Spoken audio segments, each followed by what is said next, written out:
c'est le mec, une nouvelle vidéo et nouveau débrief aujourd'hui de ce Rennes-Nantes, c'est parti.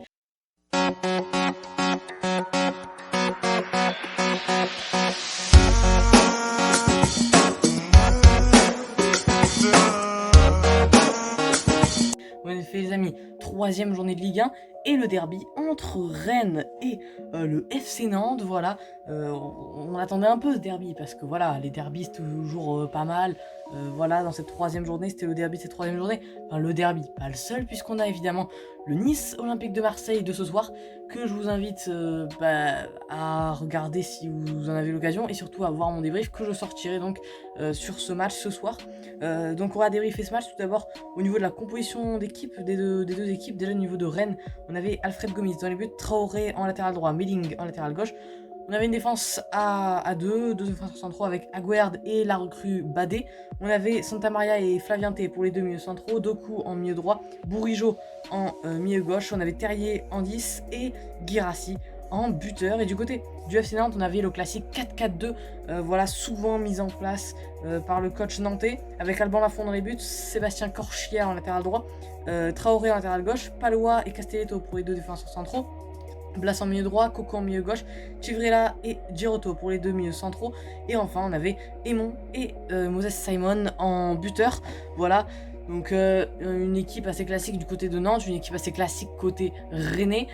Et ça, tous les ingrédients étaient mis pour que ça nous donne un bon derby. Rennes qui restait donc sur deux matchs nuls sur les deux premiers matchs. Un match nul contre Lens, voilà, à domicile, et un match nul contre Brest à l'extérieur, après une égalisation dans les toutes dernières minutes brestoises.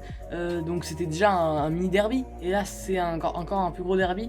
Du côté nantais, eux ils avaient accroché le nul à Monaco lors de la première journée, le match d'ouverture de cette Ligue 1 2021-2022, et ils avaient également battu le FC Metz dans le multiplex de 15h de la semaine dernière, de la deuxième journée.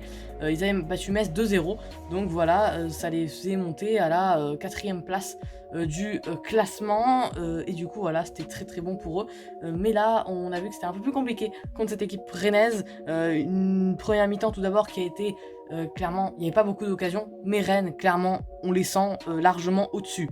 Ils ont plus de 65% de possession, ils cherchent à aller de l'avant, mais Nantes garde un bloc pas et empêche à qu'est-ce que je raconte, à Rennes de marquer, de se procurer de véritables occasions de but, même s'il y en a eu quelques-unes par l'intermédiaire notamment de Serhou Guirassy, qui avait d'ailleurs marqué contre Rosenborg pendant cette semaine, là en milieu de semaine. Bien là il a eu des occasions, mais malheureusement il n'a pas réussi à les concrétiser. Donc 0-0 à la mi-temps, un 0-0 logique dans le sens où clairement il n'y a pas d'occasion franche, même si Rennes domine. Nantes, clairement on voit pas le vrai Nantes qu'on avait vu contre Metz par exemple. On voit un Nantes qui subit mais qui reste bas, et en début de seconde période, Nantes va craquer sur une frappe de Martin Terrier, bien servi par Baptiste Santamaria. Le français vient marquer, comme l'année dernière il avait marqué dans le derby, là il marque une nouvelle fois, et du coup ça fait 1-0 pour Rennes. Et là, Nantes, on se dit peut-être qu'ils vont sortir un peu de leur bloc bas, etc. Finalement, non. Clairement, ça a été assez catastrophique la performance nantaise aujourd'hui. Alors que Rennes va continuer à attaquer, continuer à avoir beaucoup de possession. Mais Nantes, clairement, ils ont eu dans le match, je crois, 5 tirs, un truc comme ça. Vraiment, mais c'est des tirs un peu désespérés et pas de véritables occasions franches. Même si à un moment, Ludovic Blas aurait pu concrétiser une occasion. À part ça, clairement, on n'a pas vu un grand Nantes, contrairement à Rennes, que j'ai trouvé vraiment pas mal. Mais malheureusement, bon, ils n'ont pas été... Je pense que le résultat aurait pu être tout autre pour Rennes. Ils auraient pu gagner de beaucoup plus si Nantes avait été plus joueur, peut-être. S'ils avaient moins mis ce bloc bas, après c'est leur jeu hein, aux Nantais. Et si, évidemment, Rennes avait eu plus de finition. Mais du coup, voilà, bref, voilà les amis, ça va être la fin de cette vidéo. J'espère que vous aura plu. Les gars, seule chose que je vais vous dire, c'est salut.